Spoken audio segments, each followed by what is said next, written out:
চালু হচ্ছে কাউন্টার ও ই-টিকেটিং পদ্ধতিতে বাস চলাচল। এসব বাসের রং হবে গোলাপি।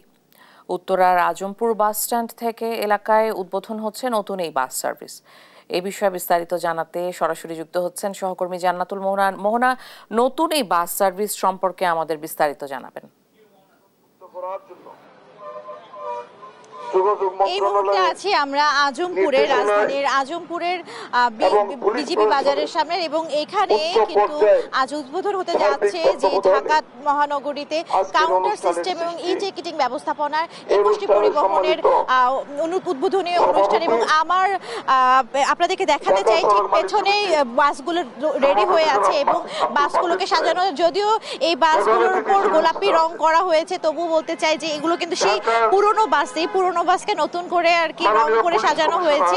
বিশেষ করে রাজধানীতে যাত্রী ভোগান্তি সহ পরিবহনকে সুশৃঙ্খলার মধ্যে আনা, বায়ু দূষণ নিয়ন্ত্রণ এবং যাত্রী ভোগান্তি আনা সহ এবং রাজধানীতে যে যানজট, সেই যানজট নিরসনের জন্য এই উদ্যোগ নিয়েছে ডিএমপি কমিশনার সহ এবং সড়ক পরিবহন মালিক সমিতির যারা রয়েছেন তারা। আপনারা জানেন যে 5 আগস্টের পরে অনেক প্রেক্ষাপট চেঞ্জ হয়েছে, সেই সাথে ঢাকা সড়ক পরিবহনের কমিটিও পরিবর্তন হয় এবং সেই পরিবর্তনের পরে কিন্তু রাজধানীর সড়কে যানজট নিরসনে তারা এই উদ্যোগ নিয়েছে। যদিও আমরা দেখেছি যে এই ধরনের উদ্যোগ পূর্বেও নেওয়া হয়েছে এবং কাউন্টার সিস্টেমে টিকিটের ব্যবস্থা করা হয়েছিল এবং ই টিকিটিং এরও ব্যবস্থা করা হয়েছিল, যা আমরা পূর্বে ব্যর্থ হতে দেখেছি। এবং যা আমরা দেখেছি যে যারা বাসের ড্রাইভার বা যারা কন্ডাক্টর থাকেন তারা এই ধরনের নিয়মের কোনো তোয়াক্কা না করে নিজেদের নিয়ম মাফিকই তারা তাদের টিকিটিং সিস্টেম চালু করে থাকে।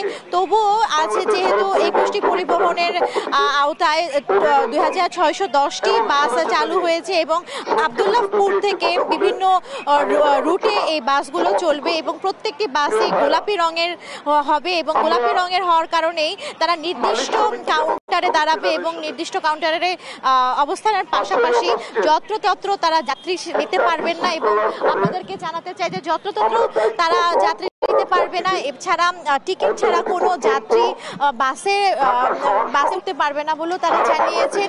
এবং যেখানে সেখানে বাসগুলো দাঁড়াবে না, যেখানে সেখানে থেকে যাত্রী তুলতে পারবে না এবং টিকিট ছাড়া কোনো যাত্রীকে আর কি উঠতে দেওয়া হবে না বলেও আমরা শুনেছি। এবং আমরা জেনেছি যে এখানে যারা পরিবহন খাতের সাথে যুক্ত, আমরা তেমনই একজনের সাথে কথা বলতে চাই। আপনি একটু জানাবেন যে এই যে বাস রুট চালু হলো, আপনার কি মনে হয় এই ব্যবস্থাটা কি সফল হবে? আমরা তো পূর্বেও দেখেছি যে এভাবে বাস সিস্টেম করা হয়েছে, আপনার কি মনে হচ্ছে? যে আমার মনে হচ্ছে যে আমরা পুলিশের সহযোগিতা এবং কি আমাদের মালিক পক্ষ থেকে যে সহযোগিতা, শ্রমিকদের একটু সুবিধা দেওয়া হয় তা আমাদের এটা ধরে রাখা সম্ভব। আমরা দীর্ঘদিন যাবৎ আজকে আমার এই বলাকা সার্ভিসের মধ্যে আমি 26 বছর ধরে কর্মরত। আমরা অনেক অন্যায় অত্যাচার সহ্য করেছি, ভাঙচুর হামলা অনেকের মধ্যে আমরা ক্ষতিগ্রস্ত হয়েছি। এই বলাকার মালিক সমিতি আমরা দেখি 26 বছরের ভিতরে অনেক মালিকরা ক্ষতিগ্রস্ত হয়েছে এবং যানজটের জন্য আমাদেরকে ক্ষতিগ্রস্ত হয়, আমাদের জ্বালানি একটু বেশি পরিমাণের করে। তাই আমি বিশেষ করে পুলিশ প্রশাসন এবং কি আমি আমাদের মালিক আপনাদেরকে নতুন কি আমরা শুনেছি আপনাদেরকে এখন আর কন্ট্রাক্টে বাছাই করা হবে না, মাসিক বেতন দেওয়ার একটা চিন্তা করা হচ্ছে। আমরা শুনছি যে আমাদের মাসিক না প্রতিদিনের একটা বেতন দেওয়া, কিন্তু আমি সবার কাছে আমার মালিক পক্ষের কাছে আবেদন করি, শ্রমিক কমিটির নেতাদের কাছে আবেদন করি যে আমাদের ড্রাইভার শ্রমিক যাতে চলতে পারে। বর্তমান দ্রব্যমূল্যের দাম, বাসা ভাড়া সার্বিক চিন্তা ভাবনা করে আগে আমাদের একটা স্বাধীনতা ছিল, স্বাধীনতা অনুযায়ী আমরা টিপ মারছি। এখন যেহেতু কাউন্টার হতে যাচ্ছে, কাউন্টারের মাধ্যমে আমরা যে কয় টিপ মারার দরকার এই টিপ আমাদের চালাইতে হইব।